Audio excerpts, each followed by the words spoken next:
जय हिंद दोस्तों, unicorn study point 2.0 में आप सभी का स्वागत है। हम आप लोगों के लिए साउंड जो चैप्टर फिजिक्स का बहुत इम्पोर्टेंट चैप्टर वो चीज़ लाए हैं, जिसको आप लोग पढ़ेंगे तो कहीं न कहीं एग्ज़ाम में आप लोगों को ज़रूर से ज़रूर कहीं न कहीं नंबर देकर जाएगा। हम ये जो पढ़ाने जा रहे हैं, जो तैयारी करने वाले स्टूडेंट हैं उनके लिए तो है ही, जो 9th 10th 11th 12th में जो हैं उनके चैप्टर में अगर साउंड होगा तो ज़रूर न ज़रूर यहाँ से उन लोगों को समझ में आएगा क्या चीज़ है, कैसे साउंड को पढ़ा जाए कि समझ में आ जाए। उनको एक छोटे से लैंग्वेज में हम समझाने की कोशिश करेंगे कि उन लोगों को जल्द से जल्द और ज़्यादा से ज़्यादा ज्ञान अर्जित हो जाए, उसको रटने की ज़रूरत ना पड़े, सिर्फ याद करें जो हम बता रहे हैं उसको सुनने से ज़्यादा चीज़ आ जाएंगे उसको समझ में। और जो हम चीज़ बताएंगे आप लोग हमारे पीछे जो स्क्रीन है उस पर देखते रहिएगा, कहीं न कहीं आप लोगों को समझ में आ जाएगा। ठीक है दोस्तों, तो ध्वनि जो है उसको हम लोग बेसिकली जाने तो हमारे दैनिक जीवन में जो शोर सुनाई देता है, हर तरफ से आवाज़ें आती हैं, ये सब क्या है? यही सब ध्वनि है और कुछ ध्वनि नहीं है। हम लोग हमेशा से सुनते आ रहे हैं, लेकिन हम लोग अपने परिवेश को समझ नहीं पाते हैं कि हमारा परिवेश में क्या क्या चीज़ है। ये इसी सभी चीज़ों को हम लोगों को पढ़ना रहता है कहीं न कहीं जाकर किसी भी सब्जेक्ट में। तो उसी में से एक चीज़ है ध्वनि। ध्वनि जैसे अभी हम लोग बात कर रहे हैं, बोल रहे हैं, आप लोगों के यहाँ जा रही है आवाज़, ध्वनि कैसे जा रही है? माइक के जरिए जा रही है ना, तो ध्वनि का मतलब हो रहा है ट्रांसफ़र किसी भी तरह, लेकिन बोल रहे हैं, जा रही है आवाज़, उसी को क्या बोलते हैं? ध्वनि। ठीक है, अब नोट करने वाली ये चीज़ बातें हैं कि ध्वनि क्या है।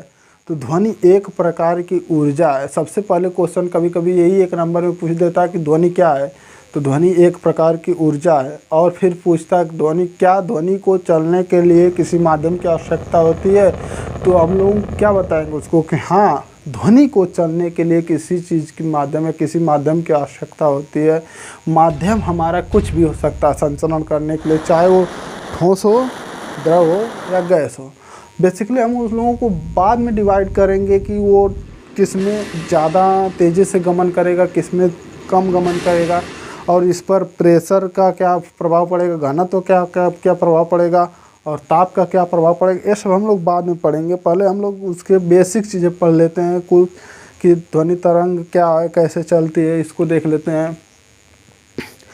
जैसे अगर हम ध्वनि तरंग की बात करें दोस्तों, तो अगर हम लोग हवा में किसी भी चीज़ को कस के या ज़ोर से लहराएं, तो वहाँ से जो कंपन उत्पन्न होता, वहाँ से ध्वनि उत्पन्न। जैसे हम लोग बोल रहे हैं तो हमारे गले में एक झिल्ली पाई जाती है, वहाँ से जो झिल्ली है वहाँ से जब हवा क्रॉस करता है तो वो अपने स्थान पर कंपन करती, जिसके कारण हम जो बोलते हैं वो ध्वनि निकलती है।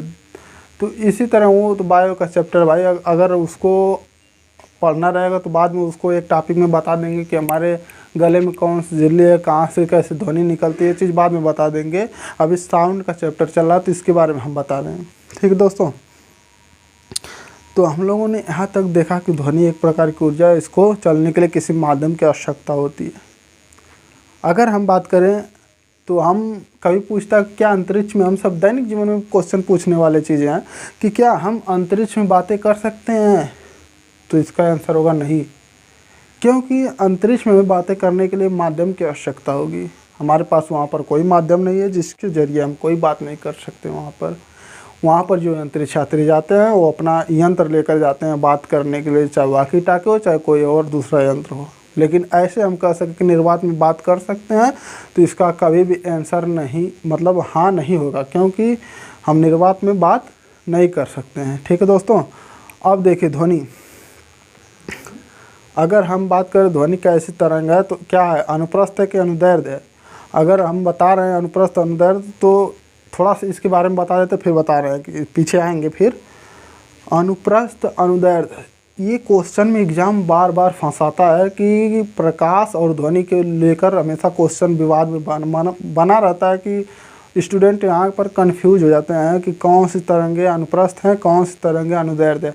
तो हम जो बताने जा रहे हैं, एक बात ध्यान से उसको नोट कर लीजिएगा कि जो कॉन्सेप्ट है उसको ध्यान से पकड़िएगा। आप लोगों का सवाल कभी भी गलत नहीं होगा एग्जाम में।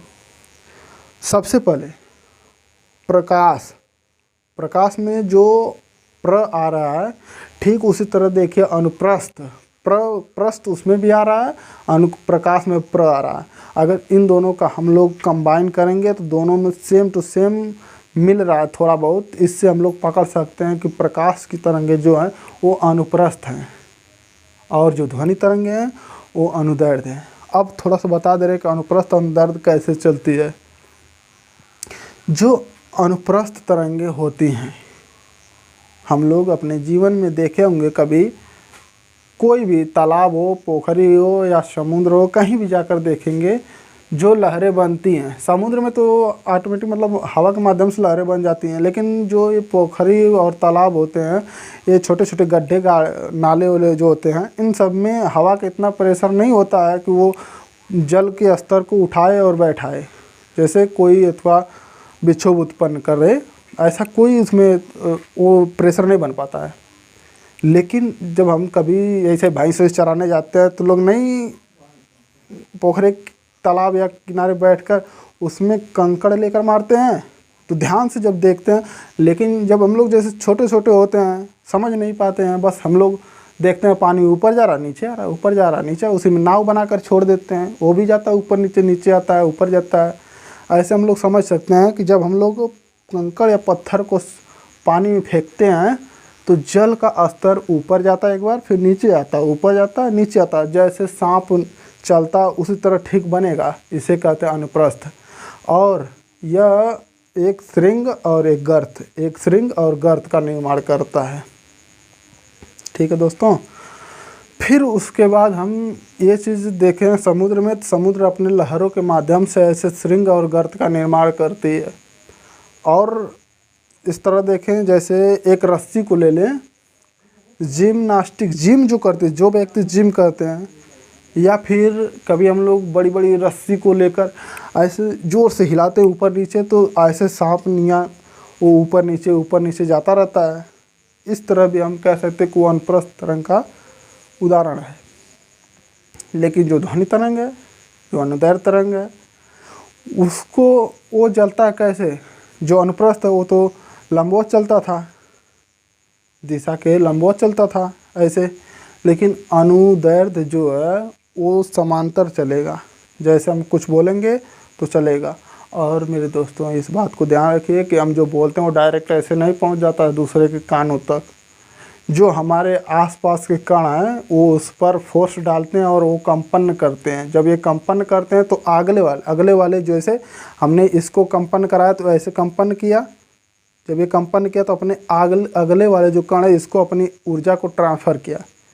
जब ये अपने अगले वाले कण को के पास ऊर्जा ट्रांसफ़र किया तो एक कण जो है कंपन करा, फिर ये अपने अगले वाले को ट्रांसफ़र किया। ऐसे इसी माध्यम से जो श्रोता होता है उसके कानों तक हमारी बातों को पहुंच सकता है। और ये बहुत कम समय में होता है, ऐसा नहीं है कि इसको चलने के लिए बहुत समय लगेगा तभी जाएगा। घंटों है थोड़ी दूर पर अगर कोई व्यक्ति है इतना तेज बोलेंगे तो क्या उसको सुनाई देरी में होगा? नहीं, ऐसा नहीं होता। 332 मीटर पर सेकेंड है इसकी चाल, एक सेकेंड में इतनी मीटर चल सकता है ध्वनि की चाल। तो हम लोग कितना दूर से सुनते हैं, बात करते हैं, थोड़ी बहुत दूर से होते, बहुत 150 मीटर पे होते हैं, तो फिर हम लोग को अच्छी तरह सुनाई देता है। अब अगर श्रोता के अनुसार, जैसे सुनने के अनुसार अगर ध्वनि को बांटे तो ध्वनि 3 प्रकार से हो सकती है, जैसे श्रव्य ध्वनि, पराश्रव्य, अवश्रव्य। जो अपश्रव्य ध्वनि होती है 20 हर्ट्ज से कम होती है, उसको हम लोग नहीं सुन सकते हैं। जैसे पृथ्वी के अंदर जब भूकंप आते हैं तो वहाँ से जो तरंगे निकलती हैं उसको हम लोग नहीं सुन सकते हैं। श्रव्य तरंगे होती हैं जो 20 हर्ट्ज से लेके 20 किलो हर्ट्ज के बीच में ये जो रेंज बनाया गया है, इसी के बीच में अगर हम लोग ध्वनि जो सुनते हैं वो किसी न किसी फ्रीक्वेंसी पर निर्धारित रहती है जिसको हम लोग सुन सकते हैं। अगर अपश्रव्य जो ज़्यादा होता है, एक अवश्रव्य है एक अपश्रव्य है, 20 किलो हर्ट्ज से ऊपर की ध्वनि को अपश्रव्य तरंग कहते हैं। अब उसको भी हम लोग नहीं सुन सकते हैं। कभी कभी हमारे आसपास जो डीजे जो बजता है, कभी कभी उसका बेस इतना ज़्यादा कर देते हैं, या फिर उसका जो माइक होता है पतली वाला, उसको इतना बढ़ा देते हैं कि हमारे कान जैसे मानो कि वो समय बंद हो जाता है, सुनाई कुछ नहीं देता, सुन्न हो जाता है। जिसको गाँव में बोलते हैं ना, कान सुन्न हो गया है, सुनाई कुछ नहीं देता है।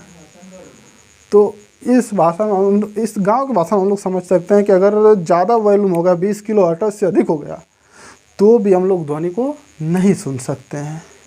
तो हमारे लिए जो बनाई गई ध्वनि है वो 20 हर्ट्ज से 20 किलो हर्ट्ज। कुछ कुछ जीव जंतु हैं जो कम से कम को और अधिक से अधिक को ध्वनि को सुन सकते हैं, लेकिन जो मनुष्य मानव जाति है उसको सुनने के लिए 20 हर्ट्ज से 20 किलो हर्ट्ज। एग्जाम में पूछा हुआ सवाल है कि मनुष्य किस हर्ट्ज तक की ध्वनि को सुन सकता है। तो हमारा अगर 20 किलो हर्ट्ज से 20 हर्ट्ज के बीच में कहीं भी रहे रेंज, तो हम लोग बता सकते हैं। या फिर अपश्रव्य तरंग और अपसर्ग तरंग, इन दोनों को आप लोग अच्छे तरह समझ सकते हैं। कुछ भी कहीं से पूछे एग्जाम, कोई फंसने की ज़रूरत नहीं है। तो इस तरह हमने बताया, इसको भी ध्यान में रखिएगा।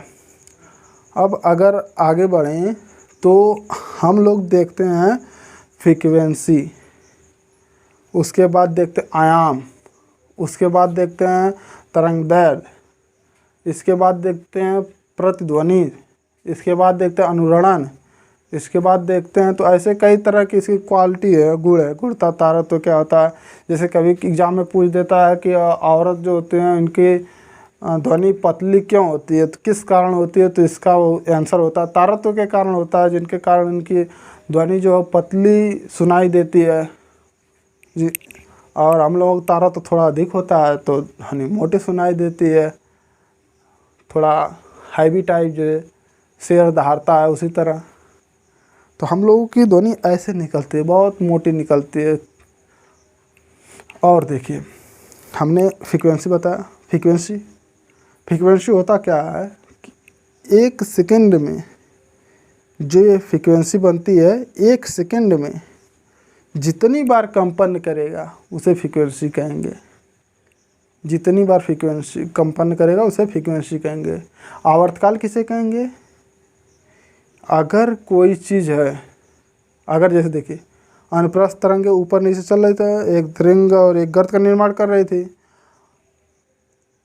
एक चक्कर उसको पूरा करने में लगा समय, जितना समय लग रहा है उसे क्या कहेंगे? तो उसे आवर्तकाल कहेंगे। और तरंगदैर्घ्य की बात करें अगर हम लोग, तो तरंगदैर्घ्य क्या है कि जो श्रृंग बन रहा था, श्रृंग ऐसे बना, श्रृंग गर्त, श्रृंग गर्त, तो 2 श्रृंग अथवा 2 गर्त के बीच की दूरी को हम लोग क्या बोलेंगे? तरंगदैर्घ्य बोलेंगे। मेरी बातों को ध्यान से नोट कर लीजिएगा मेरे दोस्तों। आप लोग अपने लैंग्वेज में, अपने गांव के लैंग्वेज में ये सब सीख पाएंगे, और इसमें कोई कठिन शब्द नहीं यूज किया गया है। ये आप लोगों के दैनिक जीवन से जुड़े हुए चीज़ें हैं। आगे और इम्प्रूव करेंगे कि और बेहतरीन तरीके से आप लोगों को समझाएं, अपनी बातों को रख पाएँ, ताकि आप लोग अपने घर से रिलेट करके, अपने हर जगह से रिलेट करके उन सभी चीज़ों को पढ़ सकें जो आप लोगों को बहुत टफ लगता है, बहुत कठिन लगता है। लोग फिजिक्स से दूर भागते जाएं कि फिजिक्स हम लोगों को नहीं आता है। फिजिक्स आएगा, हम लोग पढ़ते नहीं हैं।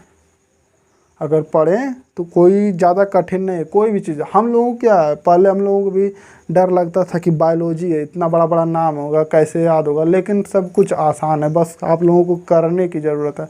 अगर ध्यान से पढ़ें तो हम लोगों के पास अभी भी मौका है अपने आप को इम्प्रूव करने के लिए। अब अगर जो आगे वैकेंसीज़ लगी हैं 2024 इलेक्शन से पहले, अगर उसकी बेहतरीन तैयारी करना चाहते हैं तो हमारे दोस्तों, हमारे यूनिकॉर्न स्टडी पॉइंट 2.0 से आप लोग लगातार जुड़े रहिए और हमारे चैनल को सब्सक्राइब कर लीजिए, ताकि हमारे जो भी अपडेटेड क्वेश्चन, अपडेटेड जो भी पढ़ा रहे हैं, ये मुफ्त में आप लोगों तक प्रोवाइड किए जा सकते हैं। जैसे दोस्तों, कभी क्या होता है कि कुछ लोग इतना पैड जो होते हैं, क्वेश्चन होते हैं इतने महंगे महंगे जो चैनल होते हैं उसको लोग नहीं खरीद सकते हैं। लेकिन क्या है कि हम लोग सोचते हैं कि हर उन स्टूडेंट के पास हमारी ये जो वीडियो पहुँचे ताकि वो लोग इसको समझ सके, पढ़ सकें। और दोस्तों, आप लोगों को बीच में हमेशा बने रहेंगे हम लोग। हर चैप्टर बहुत अच्छे तरीके से पढ़ाया जाएगा, सब कुछ समझाया जाएगा। अगर आप लोगों को समझ नहीं आता है